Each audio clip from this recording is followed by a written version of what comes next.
More of a team player? I echoed, keeping my voice steady while my nails bit into my palm beneath the desk. Across from me, my manager Helen McBride sat in her corner office overlooking downtown Chicago. Mid-50s, blazer too tight, smile too polished. She leaned back, her tone syrupy. "Camille, you're brilliant. But Rachel? She's got charm. People like being around her. She's just easier. Easier. Not more capable, not more accomplished, just easier." I was 41 now. I'd joined Westlake Strategies at 35, leaving behind a teaching job and plunging into corporate life with everything I had. 6 years of midnight reports, last-minute presentations, and salvaging client accounts no one else could touch. I'd doubled our Midwest portfolio, redesigned a training system, and saved the company nearly $2 million, 0 cents in operational waste. But Rachel, with her lunch selfies and carefully curated girl boss quotes, was getting the promotion. I watched Helen pretend to shuffle papers, waited for me to thank her, to be gracious. Instead, I slid a crisp white envelope onto her desk. "I appreciate the feedback," I said with a calm smile. "Here's my resignation, effective 2 weeks from today." Helen's composure faltered. "Camille, wait, let's talk this through." "No need," I said. "You were clear, and I am focused on outcomes. That's why I'm leaving." What she didn't know, what no one had noticed, is that while Rachel was busy pleasing, I'd been building my own leadership development firm. Fully registered, quietly growing, profitable since Q2. I didn't lose today. I just outgrew the room. If you felt every word like it was your own story, don't forget to subscribe and follow along, because what Camille does next will prove that walking away isn't giving up, it's leveling up. Something that would make Helen's promotion decision look like the farce it truly was.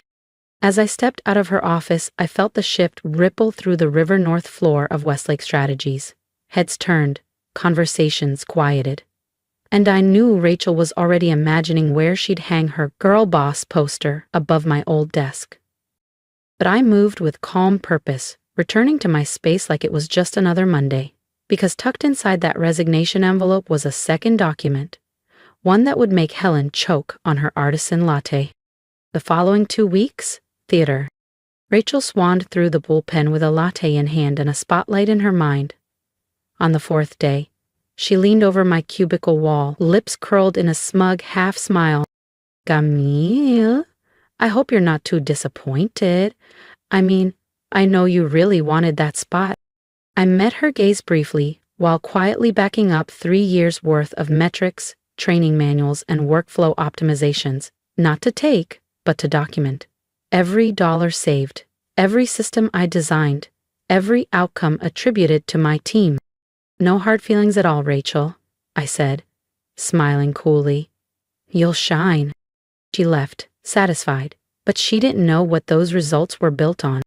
3 years ago, in frustration, I'd started developing my own adaptive team performance software, not on company time, not with their tools.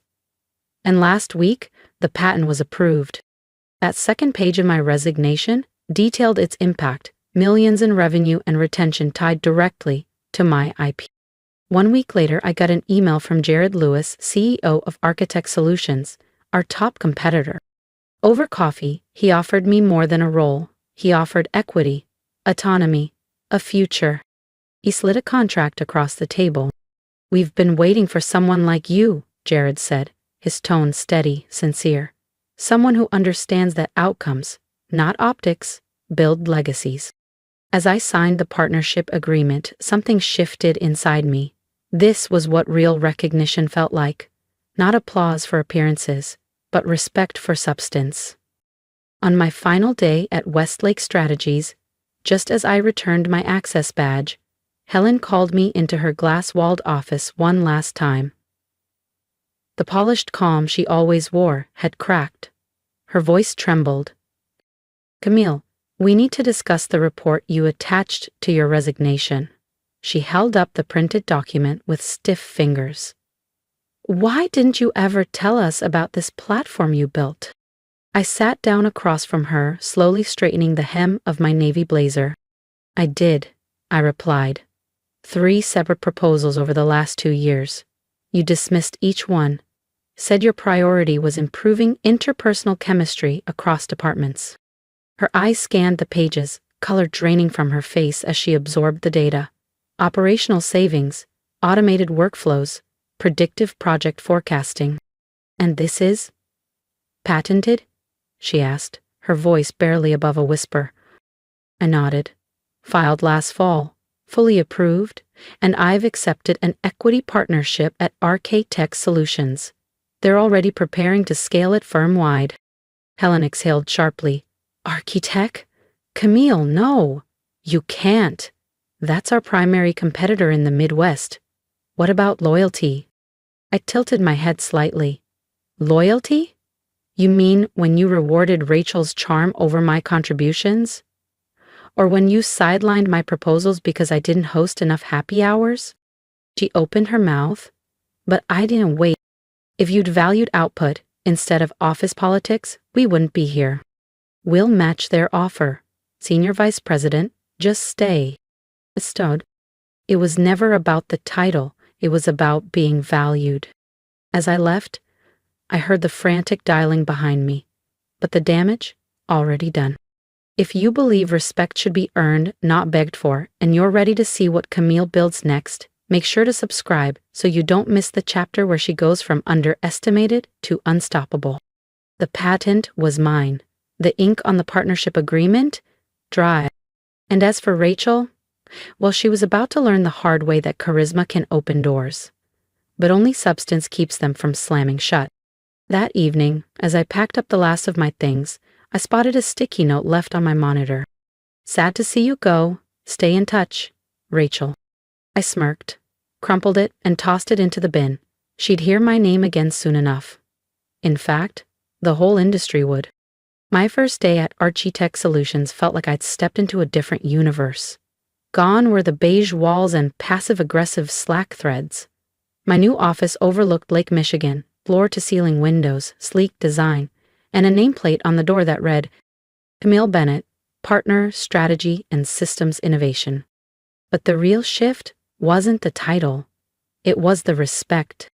Jared Lewis, the CEO, held a full all-hands meeting to welcome me. But it wasn't a typical onboarding speech. He told my story. He spoke about the platform I'd developed, its measurable impact, and how it had already changed how firms operate. Camille isn't here to fill a role, Jared said. She's here to lead a new frontier. Her work has saved millions. It's brilliant, it's proven, and it's just the beginning. At Westlake, I was a ghost behind the curtain. At Architect, I was the architect in the spotlight. And then, 3 months later, came the moment that sealed it. Mid-strategy workshop, my phone buzzed. A message from Tariq Henderson, one of the few sharp minds left at Westlake. Check the news, something big just dropped. I slipped into my office and pulled up the headline. Westlake Strategies loses 30% of clients after Q2 systems breakdown. The article was brutal. Missed deadlines, ballooning budgets, 3 flagship clients. Gone.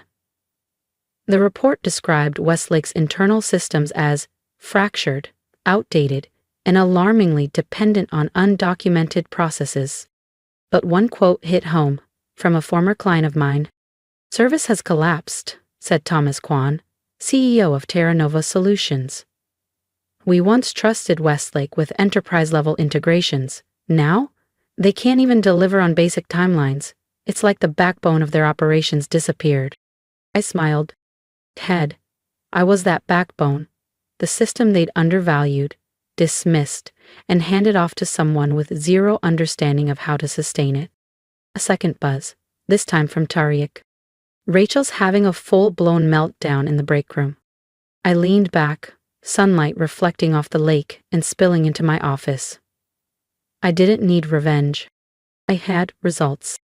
If you've ever been dismissed, sidelined, or passed over for someone louder but far less capable, subscribe to the channel because Camille's rise is just getting started, and what comes next will shift the whole industry. Rachel had spent years mimicking competence.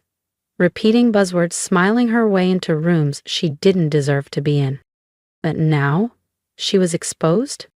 And Helen, who gambled on appearance over ability, was watching her decision unravel in real time. Meanwhile, I had bigger moves in motion. At Architect, my system wasn't just running, it was revolutionizing. Project timelines were cut by 52%. Client satisfaction scores hit an all-time high. Operational KPIs off the charts. Jared had already approved full-scale rollout across divisions, and 3 Fortune 100 companies were in negotiation to license my platform. They underestimated me. Now they're trying to catch up. One crisp Thursday morning, 6 months after I left Westlake Strategies, I walked into my Architect office to find Jared Lewis standing by my desk, holding a folded copy of the Chicago Business Ledger. "Have you seen this?" he asked, raising the paper. The front page headline read, "Westlake Strategies announces emergency restructure amid mass departures and system collapse." I took the paper and nodded. I saw, looks like they're dismantling everything. "They're finally admitting how badly they mishandled their people," Jared said. "They tried to rebuild your platform in-house, but they didn't understand the foundation," I said, already knowing. "They thought it was just code, but it was the logic behind the code that made it scalable." Jared gave me a slow, knowing smile, the kind that only comes from watching the long game unfold. "Which is why the board voted unanimously to promote you," he said. "Starting next week, you'll be our Executive Vice President of Strategic Innovation. You've not just improved our systems, you've changed our direction." A quiet warmth rose in my chest. This was what recognition should feel like, not applause for being agreeable, but respect for building something real. Later that afternoon, as Chicago's skyline glowed gold in the sunset, an unexpected email landed in my inbox. From Helen McBride. Subject, apology. "I assume you've heard what's happening at Westlake. I want you to know, I was wrong. Dismissing your work was the worst mistake of my career. The board knows now. They know what you built, and what we lost. I resigned last week. Rachel stepped down a month ago. Turns out deliverables don't respond to charm." I stared at the screen, unread emotion flickering across my face. Validation had arrived. Not that I needed it, but it was poetic all the same. The email from Helen continued. "I know it's too late to change what happened, but I wanted you to know. You were right. Results do matter. I just wish I'd seen that sooner. Best, Helen." I read it twice. There was a time when a message like that might have broken something loose inside me, when even late recognition might have been enough to patch old wounds. But that time was gone. Now, in my corner office at Architect Solutions, sunlight glinted off the glass frame surrounding my patent certificate. Behind me, a polished plaque from our highest performing quarter to date. On the shelf, a fresh copy of Forbes, open to a feature naming me one of the top 10 women redefining tech innovation. Helen's message was no longer a reckoning. It was a footnote. I clicked reply and typed, "At one, thank you for your message. You're right. Results do matter.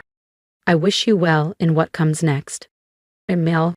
I hit send, then looked around my office. Every inch of it, every ounce of respect in this space had been earned, not gifted, not bartered for, built. The next morning, I called a full team meeting.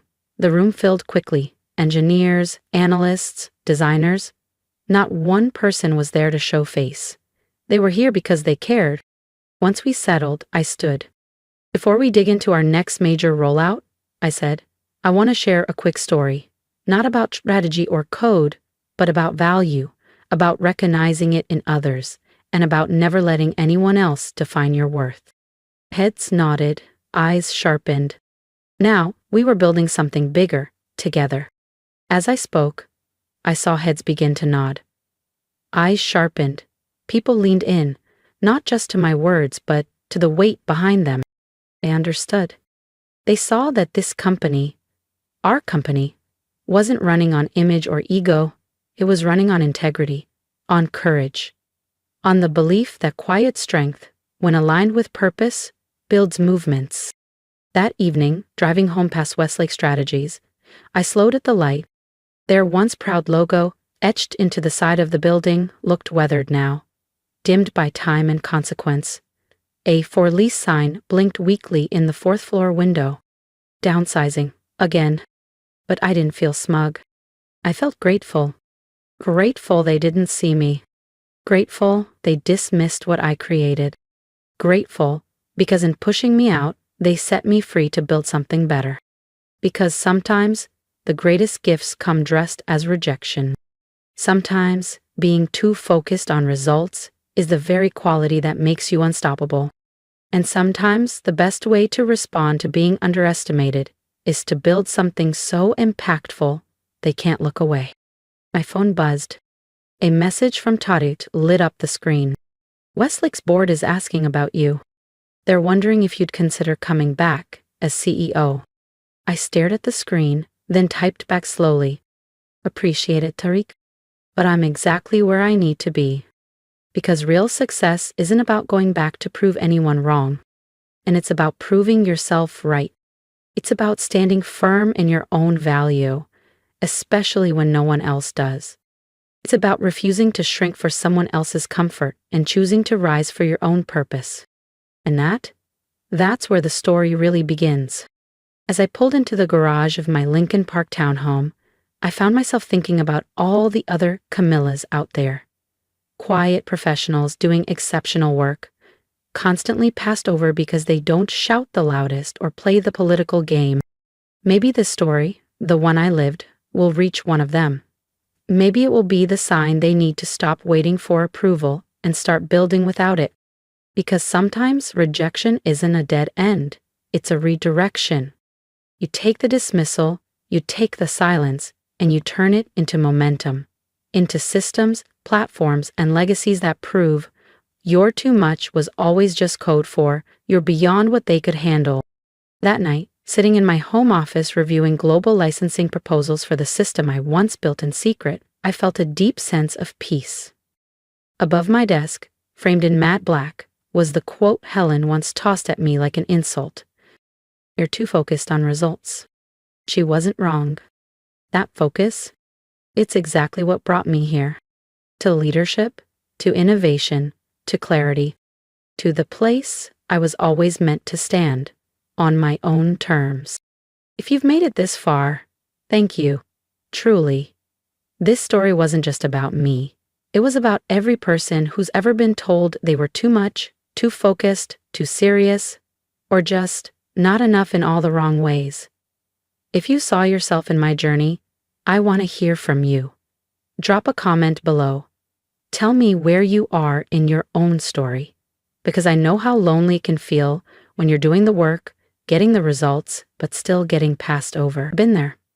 And I promise you, you're not invisible, you're not imagining it, you're not asking for too much, when all you want is to be respected for what you bring to the table.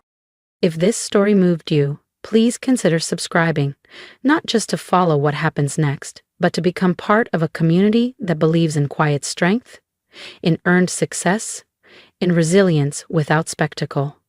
We're building something here, for people like us. And if I could offer one piece of advice, it's this: stop waiting for permission. Stop shrinking to fit their comfort. Don't let someone else's inability to see your value become the reason you stop believing in it yourself. Use their doubt as fuel.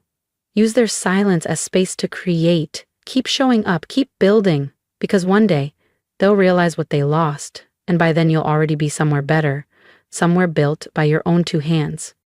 This is your sign. This is your moment. You don't have to prove them wrong. You just have to prove yourself right. And I'll be right here cheering you on.